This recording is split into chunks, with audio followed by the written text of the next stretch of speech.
Welcome to Alliance for the Brave, a program that advocates for our veterans and first responders. Presented by 1160 AM KBDT, Gear Services Web Design, Certified Senior Advisor Jim Blythe, and the Texas Veterans Commission. Alliance for the Brave, serving and empowering those who have served in the line of duty with a focus on bringing the core leadership values of honor, duty, and service to our communities. America, let's take action to take care of our brave men and women who have put their lives on the line to serve us nationally and locally. It's time to tune in, join in, and plug in. Welcome to Alliance for the Brave. And now, here's your host, Jim Blythe. In the air everywhere, from the mighty Trinity to the Red River Valley, and soon to be from sea to shining sea, this is Alliance for the Brave.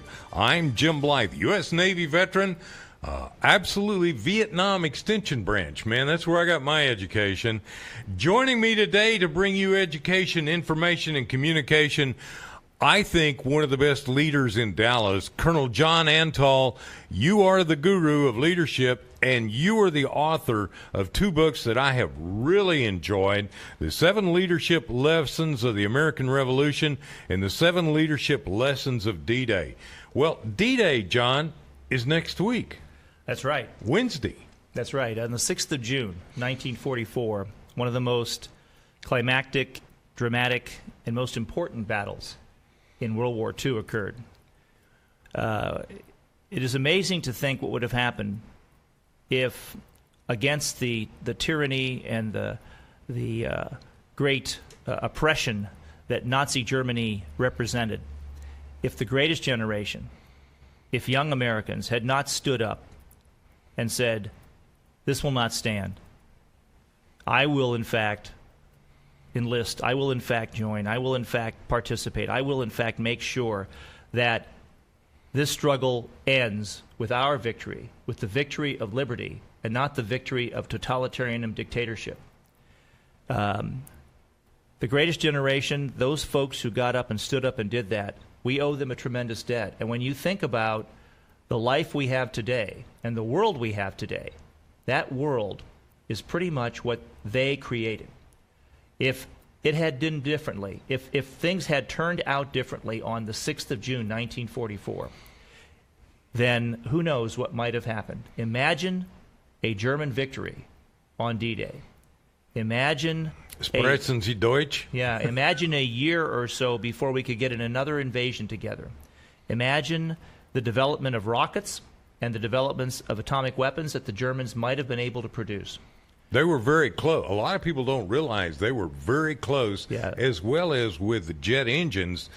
They were very close. They had designs on the drawing board for long-range bombers. Well, they were decades ahead of us on rockets. Their V-2 rocket was absolutely a killer and absolutely amazing, and they had plans to make even bigger rockets that could hit the United States from Germany. So the kind of rockets they were creating are the kind of rockets we have today in many cases. Now, not anywhere near as sophisticated, but nonetheless, a rocket that could travel just from France, from France or Holland to London, was impossible by any other nation except for Germany. Had they been able to develop their nuclear weapon technology, then who knows what would have happened. And if D-Day had failed, they might have had the time to do more harm. Many more millions would have died. So imagine again, in our sort of nice, comfortable world that we live in, and even if times are hard for you, they're not as hard as they would have been had the Nazis won World War II. Someone had to stop them, and these guys did, and D-Day was a defining moment. It was a defining moment in our history and something every American should be very proud of. Without a doubt. And the leadership lessons that you've written about, and your book is available on Amazon. Yes. We're going to tell people how they can get it, how they can get in touch with you. If they want to have a great speaker come to their organization, I want people to know, how can they get a hold of you, Colonel? Well, if you need a speaker to talk about leadership, about a historical subject like D-Day or the American Revolution, if you want a speaker to talk about liberty, about how we should appreciate the liberties that we have and how important they are and what freedom really is, And if you want to just have someone talk about how you can grow a better business in the sense of leadership, have a better family. I mean, do a better job at any organization, nonprofit, whatever. As long as you have people involved, leadership's involved, then please contact me. And the easiest way to do that is to go to American-leadership.com. That's American-leadership.com. You can go onto that website. You can check me out, and then you can click on a link, and it'll immediately send me an email, and I'll get back to you within 48 hours. And I can tell you if the schedule will work. But I speak all over the country and have been speaking a lot. This last week I was just the keynote speaker at the Frisco Memorial Day service, which was an amazing ceremony put on by the city of Frisco and supported by the VFW there in Frisco. And we had about 250 people there, and it was just very, very emotional and very, very moving. And then I was at the Grapevine Rotary Club just last Wednesday talking about North Korea. So one of the things I do is I talk about the North Korean situation and the current ongoing series of negotiations that are happening to bring about the talks in Singapore and other things. I spent 7 years in the Korean Peninsula. I commanded a tank battalion on the demilitarized zone. I was an aide for a senior Air Force general during that time who was the commander, vice commander of all of Korea. And I've spent many, many years there. I was just there in December and went to Panmunjom, went to the Truce Talk Village, went into North Korea for a short period of time, talked to senior leaders. So I've been doing a lot of that kind of thing, and I'm available for any organization if they're interested in having a speaker. So contact me at American-leadership.com. There's an organization that I think really needs you. It's in Washington. It's housed in this sort of white building. Yeah, well, I'll be in Washington on Monday. So, well, buddy, I'm praying for you. Let me go back, John, and ask you a question. What prompted you to write the 7 Leadership Lessons of D-Day? I think this is one of the best books and most fascinating books I've ever read. But what motivated you to do this? Well, thank you, Jim. That's very kind of you. My motivation for this is to help people learn more about leadership.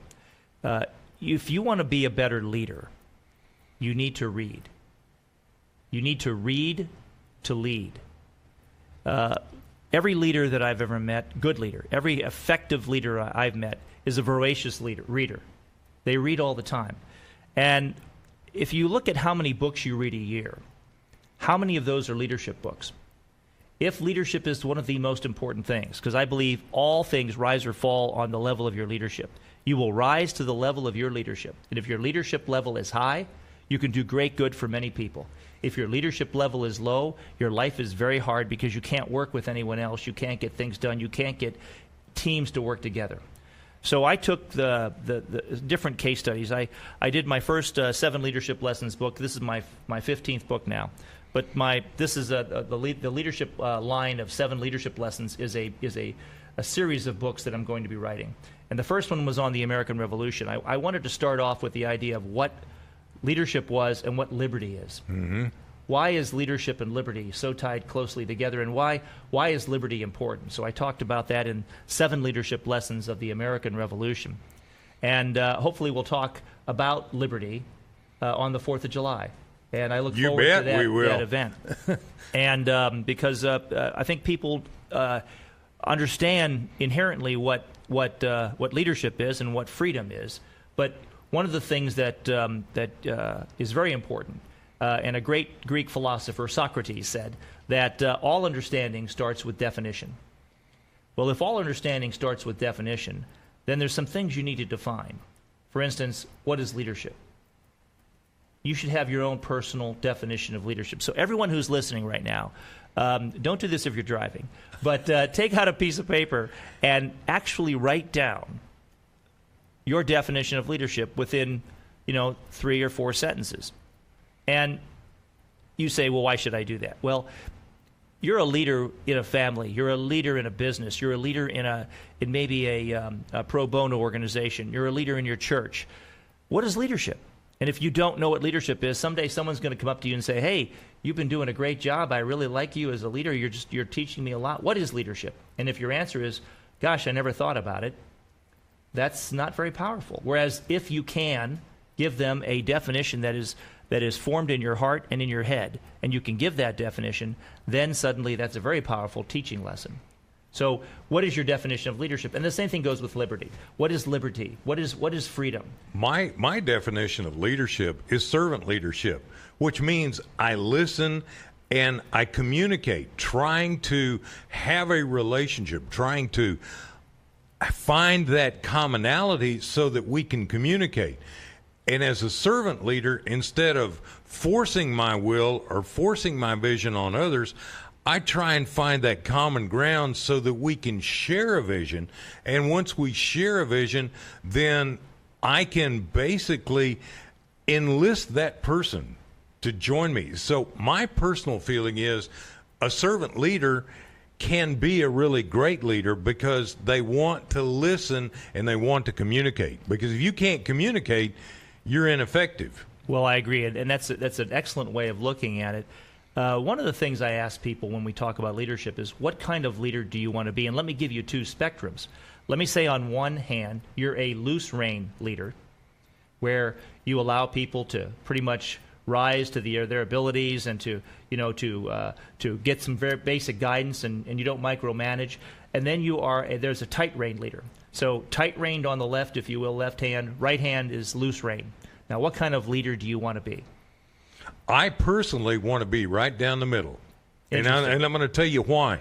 Because there are times when you need to get that communication and get that vision out there, and you may need to gently step in and say, well, now, here's a problem. How would you like to solve it? So you combine the best of both worlds. Excellent. Well, Jim, that's because you've had many, many experiences in leadership, and you're a good leader. You understand that. I was president of my first company at age 30. Well done, and you know the difference. So here's what happens. Most people say, well, I want to be a loose rein leader.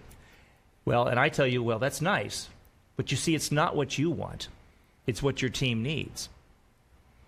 You see, a leader has to be able to move across the spectrum from tight rein to loose rein.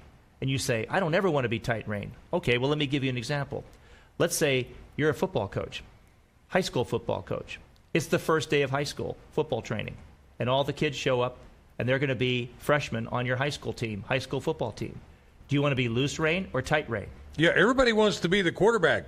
Yeah, oh, exactly. No, that doesn't work. Well, you can't do that. So, there's times when you have to coach, teach, and mentor at tight rein until you can loosen up, and then you're trained people so that they, in fact, have been educated, and you've developed their leadership, and now they can go ahead and they can understand intent, and they can understand how to be loose rein leaders. The point is that this is an art, not a science, and the bottom line is that if you are not reading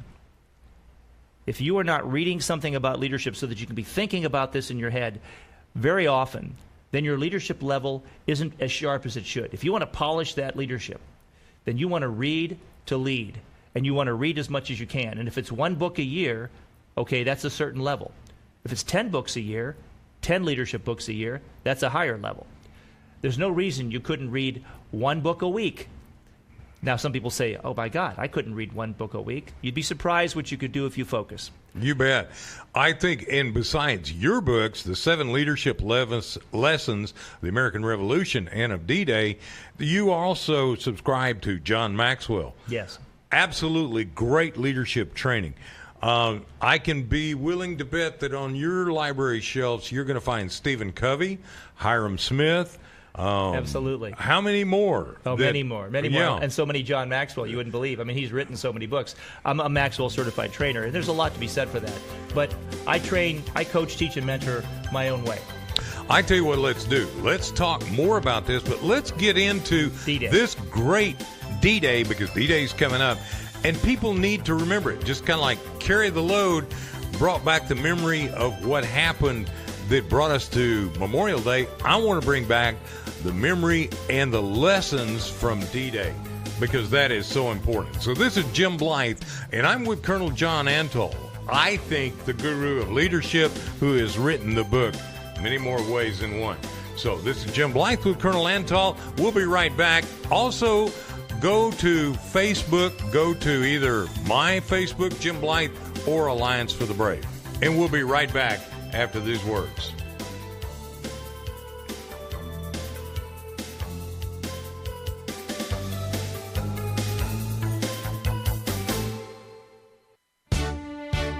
You're listening to Alliance for the Brave, honoring, serving, and empowering those who have served in the line of duty.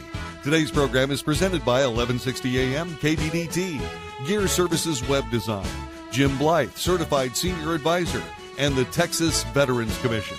Learn more about our mission and how you can plug in with us at allianceforthebrave.com. And now, back to the conversation on Alliance for the Brave. Welcome back. This is Jim Blythe with Colonel John Antal. John, thank you so much for being here, not only to share the 7 leadership lessons of D-Day, but to talk about the importance of D-Day. And I think you've got some audio clips that we need to hear. Yeah, Jim, thank you very much. It's an honor to be here. And again, we're talking today about leadership and looking at leadership through the lens of what happened on the 6th of June, 1944. We're coming up on the 74th anniversary. Next year will be the 75th, of course. And it's an amazing thing to see the heroes that created our today. And D-Day was such a valuable time. Now, one of the things that was important to understand who leads this effort. Well, General Dwight D. Eisenhower, nicknamed Ike. He was an amazing leader, and he had a tremendous weight on his shoulders for this D-Day invasion. 5,000 ships, over 1 million soldiers that are going to be involved, paratroopers, bombers, all these things happening, all the intelligence involved, the characters involved, the personalities involved. He had to put all that together and make it happen. And he put out a broadcast that went out to all of the soldiers, sailors, and airmen who fought on D-Day, and it went out on the 5th of June to all of them to listen to right before they were either parachuting out of aircraft or getting on ships or getting ready to drop bombs behind the German lines. So if we could now, let's listen to General Eisenhower's talk about D-Day. Soldiers, sailors, and airmen of the Allied Expeditionary Force, you are about to embark upon the great crusade toward which we have striven these many months. The eyes of the world are upon you. The hopes and prayers of liberty-loving people everywhere march with you. In company with our brave allies and brothers in arms on other fronts, you will bring about the destruction of the German war machine, the elimination of Nazi tyranny over the oppressed peoples of Europe, and security for ourselves in a free world. Your task will not be an easy one. Your enemy is well-trained, well-equipped, and battle-hardened. He will fight savagely. But this is the year 1944. Much has happened since the Nazi triumphs of 1940-41. The United Nations have inflicted upon the Germans great defeats in open battle, man to man. Our air offensive has seriously reduced their strength in the air and their capacity to wage war on the ground.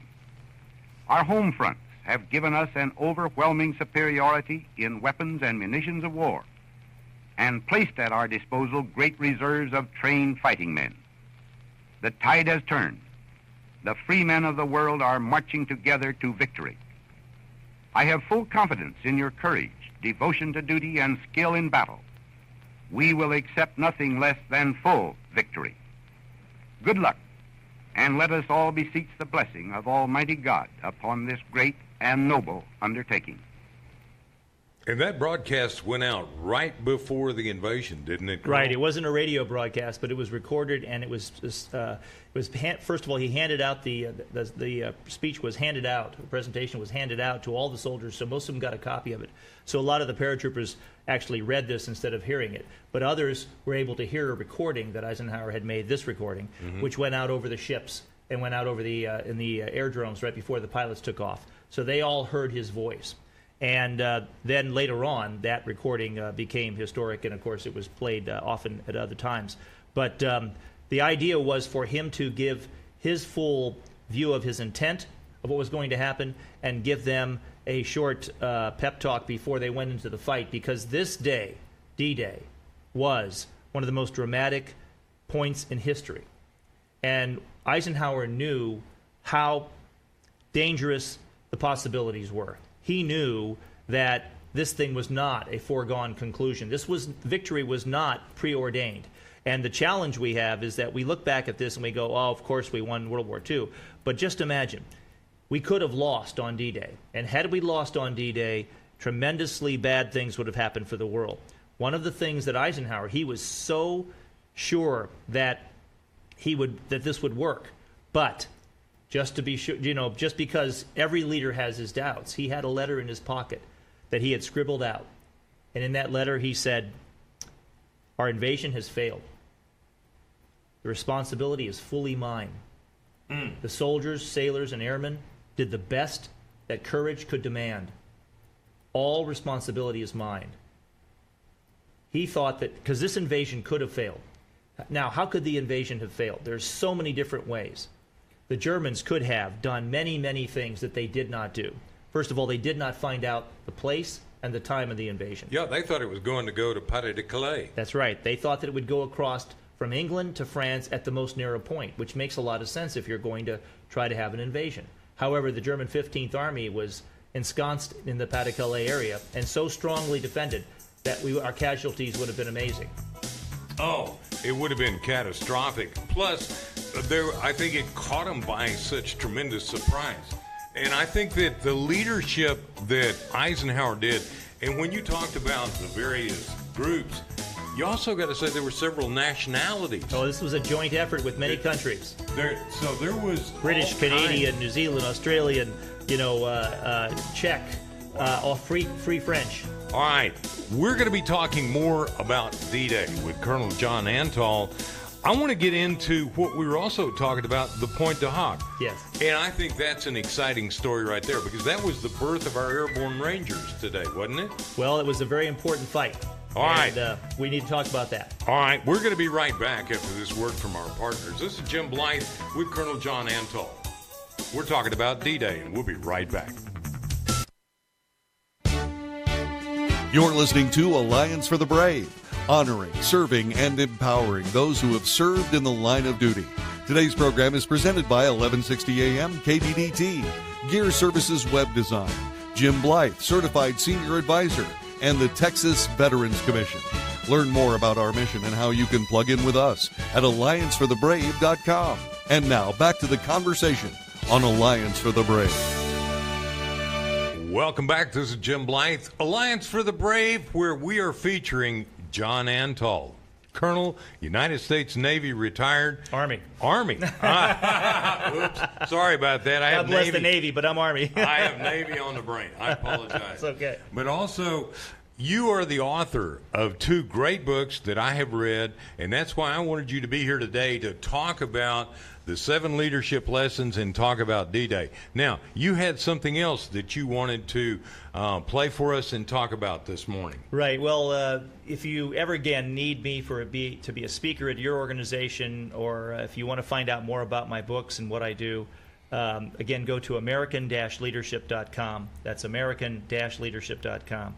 Well, what we're talking about today is D-Day, as Jim was saying, and one of the most important things to understand is that it could have gone any way. It could have failed. And General Eisenhower, we just listened to his discussion of his presentation to the troops about why this was so important.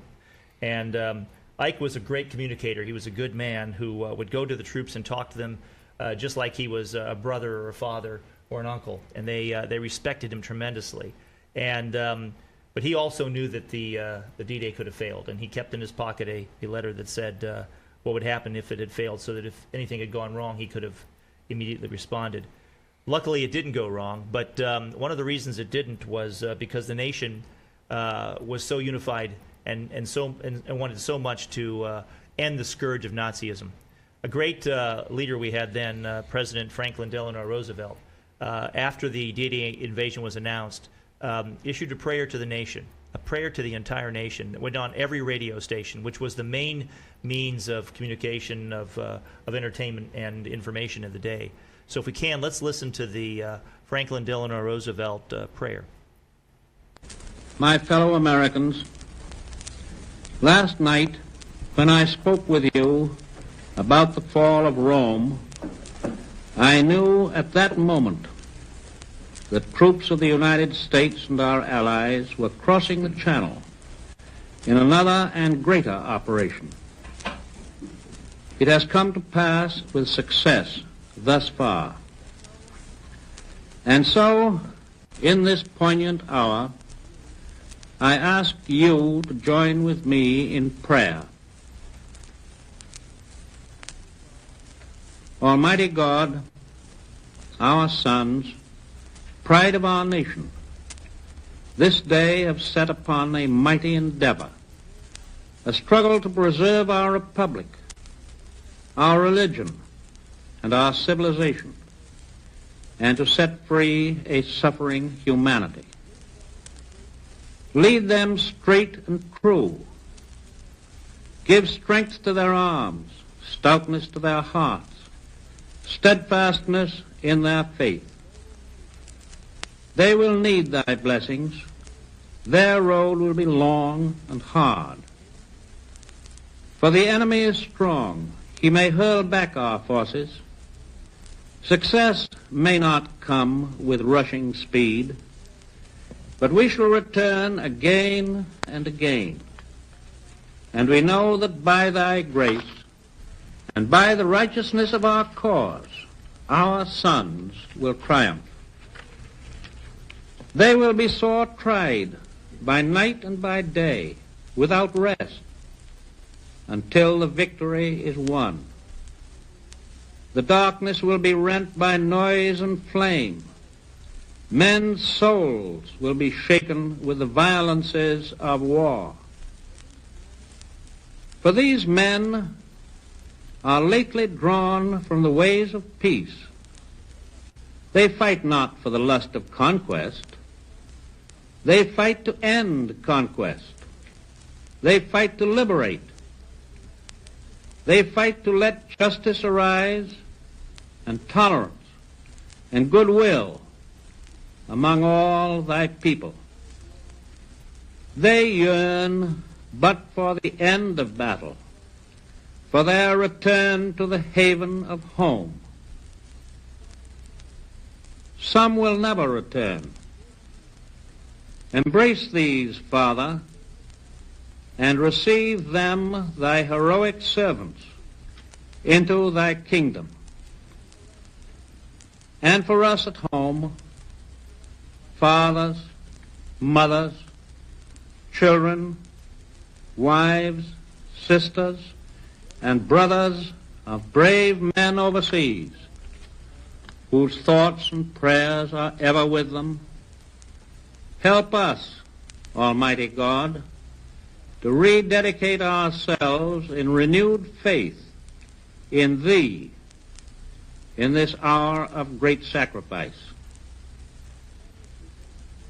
Many people have urged that I call the nation into a single day of special prayer.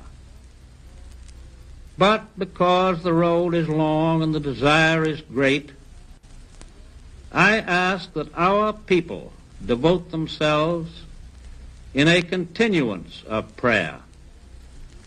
As we rise to each new day, and again when each day is spent, let words of prayer be on our lips, invoking thy help to our efforts.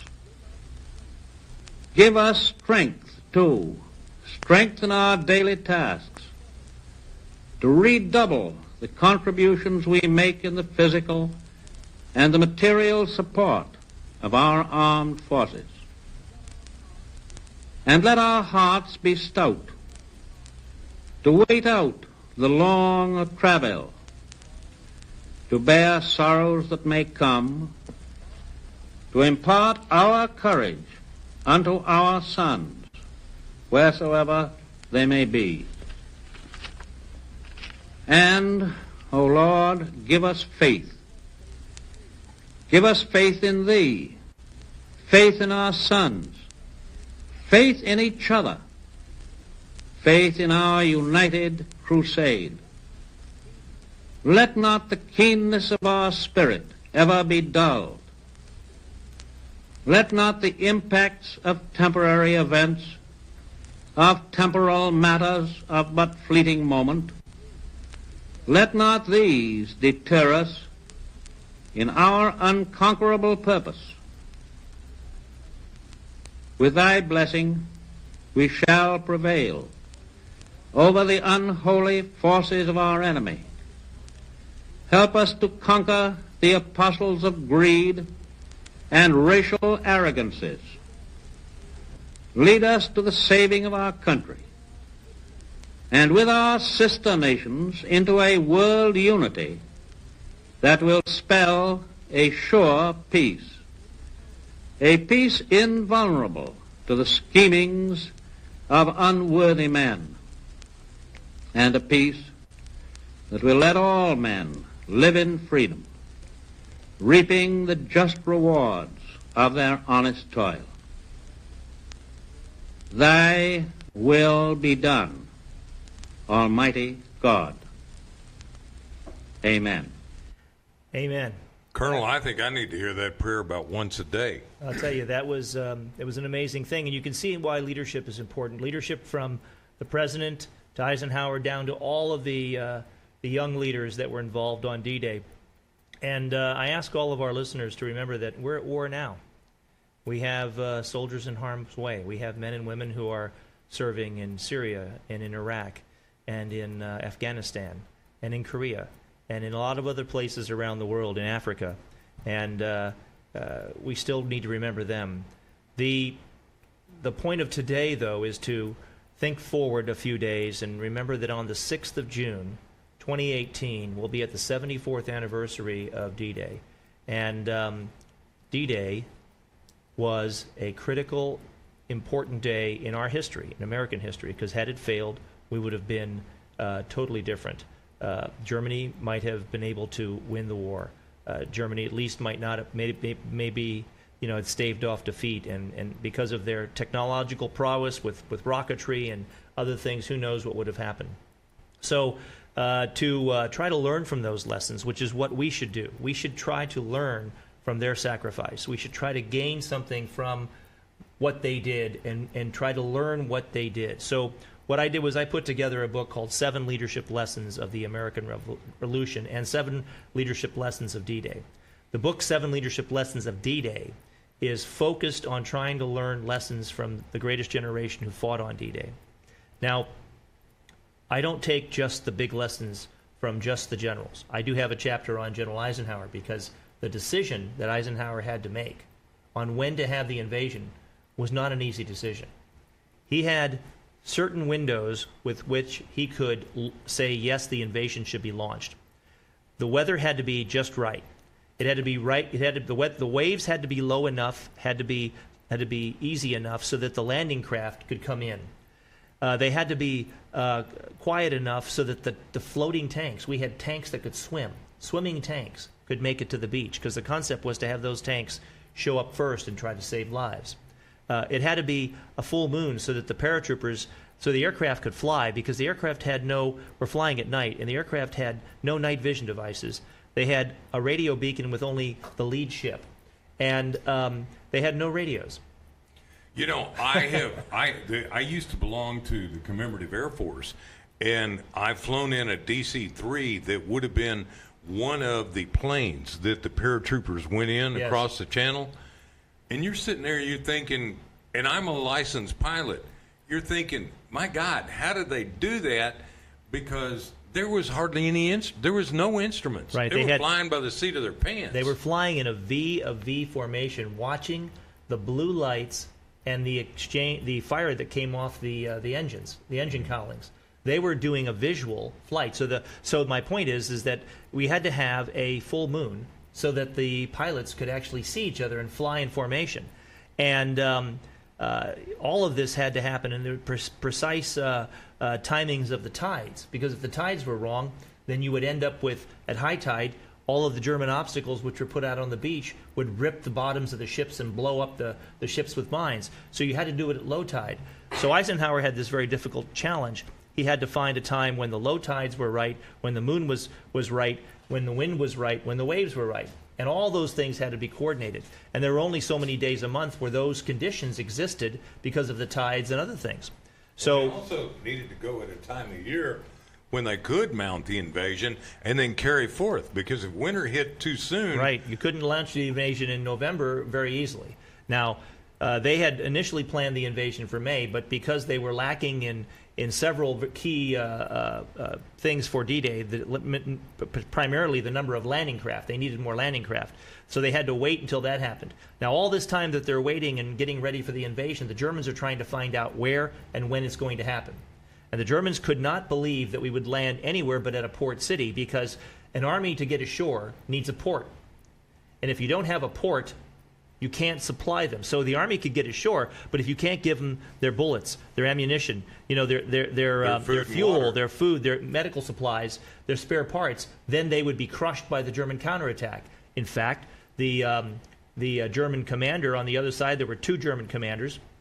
There was von Rundstedt, who was the overall commander of the German forces, who commanded the Panzer Reserves if Hitler would give them to them, and then Erwin Rommel, who was commander basically of the water's edge and the initial beach defenses and all that. Those two guys were kind of competing against each other. Von Rundstedt believed that once the invasion happened, no problem, we'll just crush it, because they can't get enough stuff ashore unless they try to take one of our ports, and we've made all the ports into fortresses. And they did. Those fortress ports were very difficult to take. But see, one of the things we did, and Winston Churchill was key to this, was we created a floating port. We created a thing called a mulberry. So what's interesting is that we were able to put a port wherever we wanted. And because of that, the Germans had no idea where we were going to land.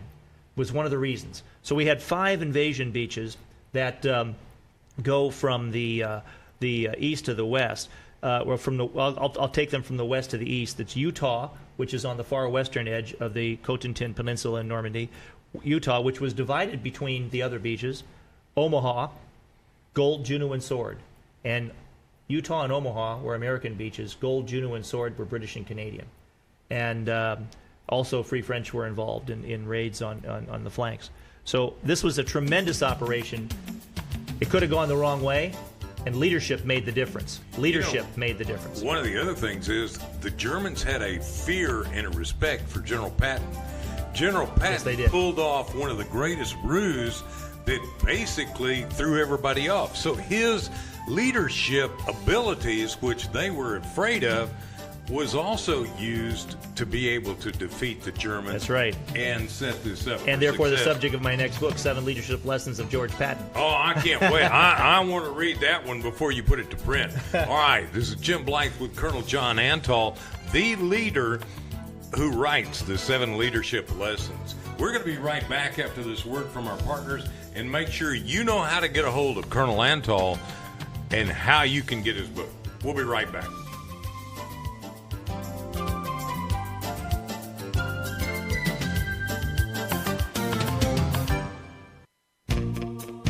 Today's program is brought to you by 1160 AM KBDT, Gear Services Web Design, Jim Blythe, Certified Senior Advisor, and the Texas Veterans Commission.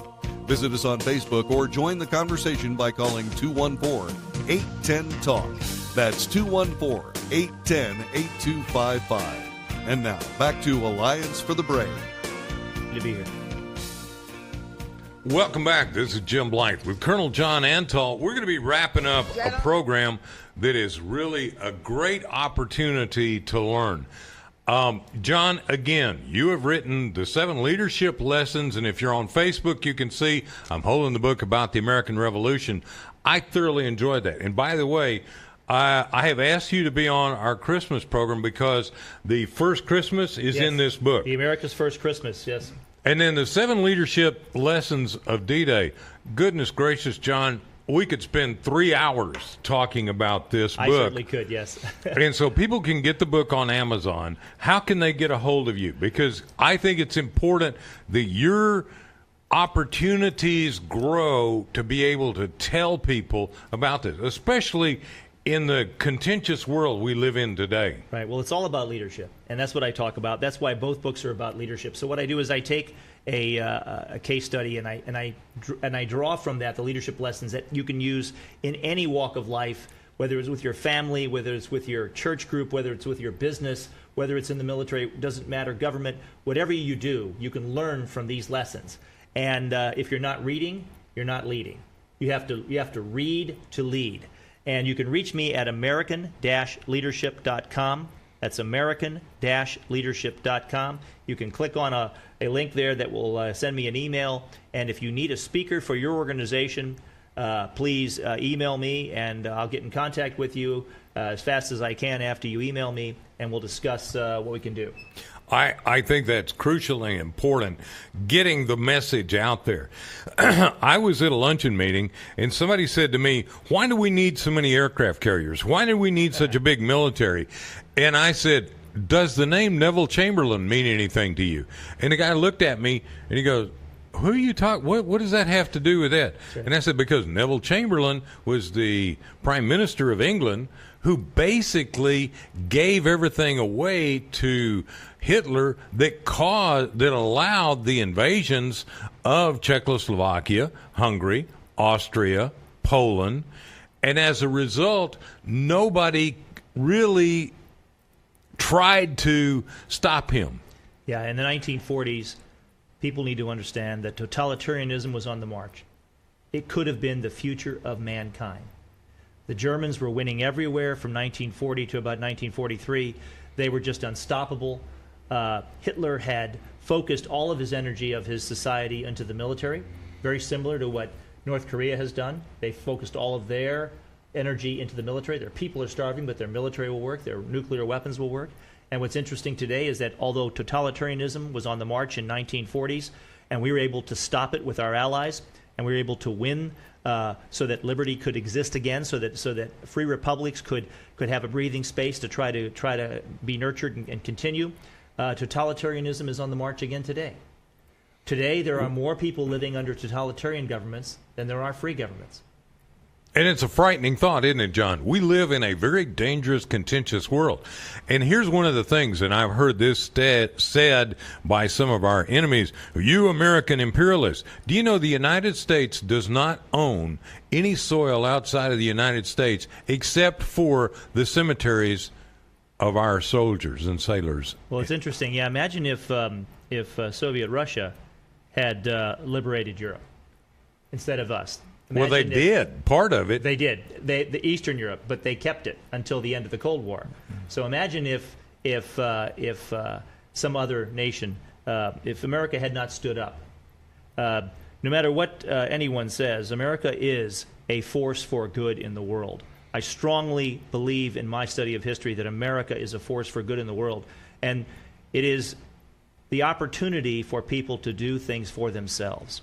Now, if you want to live in a society where everyone does stuff for you, where the government becomes the person the thing that gives you everything, that's what's happened. That's what a totalitarian country does. Well, not only that, that's socialism, and unfortunately, it's never worked. Right. It's short term, and it brings power. Basically, what you're doing is giving power to people who abuse it. But this is what our American military is doing, and having recently been on the USS Truman to interview sailors out there, John, the young men and women that are serving today are unbelievable, and the leadership that they're learning is absolutely paramount. So again, the 7 leadership lessons of D-Day, we're about coming to the end. We've told people how to get a hold of you. You can go to Amazon for this book. I highly recommend it. It's without a doubt, and the story we were talking about of the Pointe du Hoc, was right. that 2nd Ranger Battalion, actually a provisional ranger group led by James Earl Rutter, who later, after the war, became the president of Texas A&M University. So if you're an Aggie and you don't know who James Earl Rutter is, well, slap yourself and go buy this book and read about what he did at the Pointe du Hoc, because many people tell about the story of Pointe du Hoc where the Rangers scaled the cliffs and went there and the guns were not there, and they go, well, that was it. Well, that's not the whole story. And you don't know the backstory. This tells you the backstory. Unbelievable chaos happens before the invasion, and Rutter's leadership makes all the difference. Without him, they wouldn't have taken those guns out. All right, Colonel Antal, I want you to be a regular on my program. Be happy to do so, sir. And we need to talk about Korea. So let's arrange that and then the 4th of July, I want to talk about that. So, this is Jim Blythe. I am so thrilled always to have Colonel John Antal. Again, where can people go to find out about you? Please go to American-leadership.com. That's American-leadership.com. If you need a speaker for your group, for your church group, for your school, for your business. I teach leadership to businesses. I've taught police departments, fire departments. I try to raise your leadership level so that your organization can be more effective and your people can rise to the level of their leadership. John, thank you so much. Thank you, Jim. I greatly appreciate it. And I call you Colonel out of tremendous respect. I'm honored. Thank you, sir. All right. To all of my soldiers,